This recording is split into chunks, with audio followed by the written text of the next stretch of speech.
In a small town where appearances meant everything, a boy named Ethan Miller walked to school every morning wearing the same pair of worn-out shoes. The soles were cracked, the laces mismatched, one blue, one white. But his smile never faded. Ethan was 12, polite and quiet. The kind of boy who listened more than he spoke. His mother worked double shifts at a local diner, while his father, well, no one really talked about him anymore. Look at his shoes. Didn't he wear those last year? Maybe he sleeps in them too. At Ridgeway Middle School, wealth was status, and status was everything. Students wore brand new sneakers and expensive watches, while Ethan just tried to keep his head down. Good morning, class. Today we're starting our essay project, My Hero. You'll tell us about someone you admire most. To most kids, it was just another assignment. But for Ethan, that topic hit differently. His pencil hovered above the paper, his mind lost in a storm of memories. Ethan may be right about a hero who can buy you new shoes. That one comment would change everything, because Ms. Clark had no idea. The man she just mocked, the one behind those old shoes, was someone she once knew, someone she never expected to face again. Sometimes, the smallest act of cruelty can uncover the biggest truth. When you're poor, every joke feels sharper. Every whisper sounds louder, and every pair of new shoes around you reminds you of the ones you can't afford. Remember, class, spelling counts, even if your hero doesn't. I didn't choose this. Maybe his heroes, the thrift store owner, or the garbage man. At 12, Ethan already knew how to hide pain behind silence. His father had taught him that before he left, that real strength wasn't loud. It was quiet. It endured. Ethan, make sure you finish your essay by Friday. And maybe next time, tuck in your shirt, okay? Presentation matters. Yes, ma'am. She doesn't know anything about me. Careful. Don't sit too close to him. Poor might be contagious.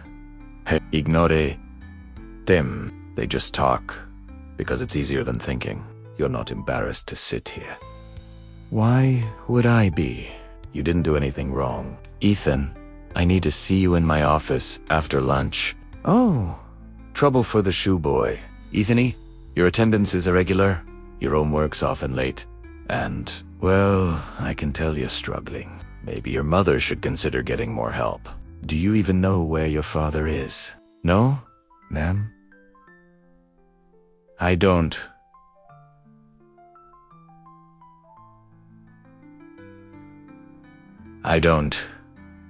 Look, I just want what's best for you. But you can't expect to go far in life if you don't start looking the part. Sometimes, the people who are supposed to lift us up are the first ones to push us down. But what Ms. Clark didn't know was that life was about to teach her a lesson, one she would never forget. The next day, Ethan made himself a promise. If the world wanted to laugh at him, he'd give them something worth remembering. Not his shoes, not his silence, but his heart. Remember, class, your essays should be original and meaningful. No excuses. He didn't know where his father was. He hadn't seen him in years. But he remembered his father's rough hands, his quiet strength, and the way he once whispered, "Be kind, even when the world isn't." One day, son, people will see you for what's inside, not what's on your feet. My father, my hero, what's he gonna be? A superhero from the trash can. Give it back. Ethan, enough. Enough. Sit down. You're disturbing the class. It wasn't just about the paper anymore. It was about respect, something Ethan had never been given, but desperately deserved. Rough day? They laughed again. Even Ms. Clark. People laugh when they're scared of what they don't understand. Your father. He used to say the same thing. You remember. I remember his hands and his shoes, old like mine. Those shoes carried him through everything. Don't ever be ashamed of yours. I'm going to finish this. I don't care what they think.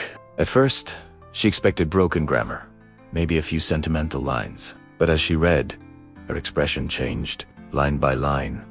The walls she'd built began to crack. That can't be. The essay describes a man who once worked at a local high school, fixing classrooms, mentoring students, always kind but never noticed a man named Daniel Clark. Miss Clark's hand trembles as she reads the name again. It's her ex-husband. The man she left years ago. The man who disappeared from her life and apparently fathered a son she never knew existed.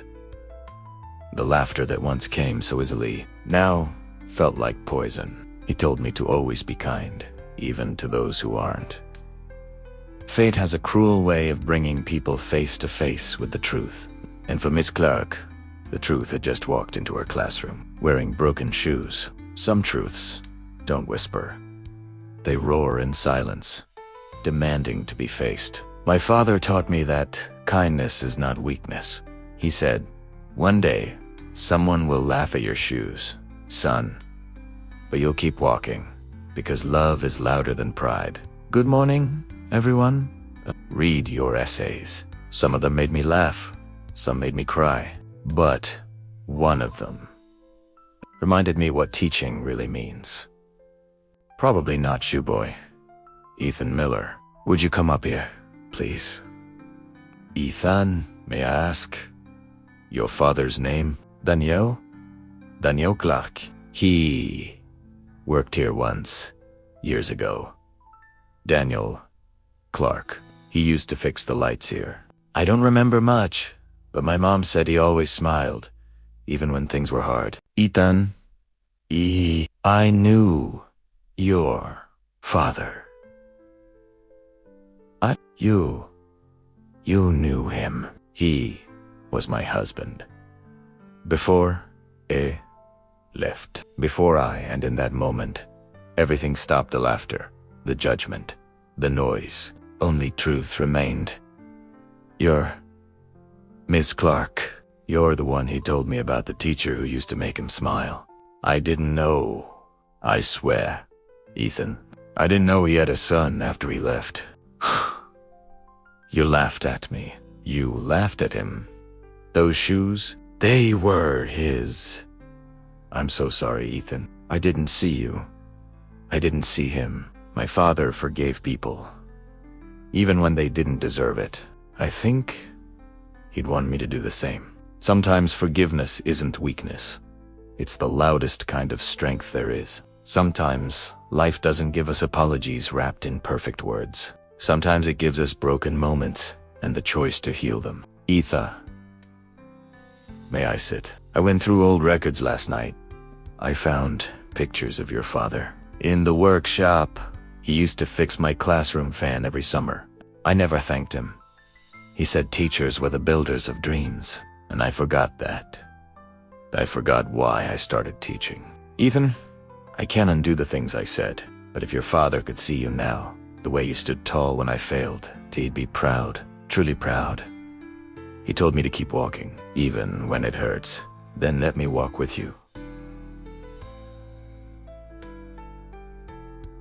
From now on, the world didn't suddenly change, but something inside the walls of Ridgeway Middle School did. People started to look a little closer, listen a little deeper, and judge a little less. My father taught me that heroes don't always wear capes. Sometimes they wear broken shoes and keep walking anyway. You never know what story hides behind someone's scars or their shoes. So be kind, because kindness costs nothing but can change everything. Don't judge by what you see. Everyone is fighting a battle you can't imagine.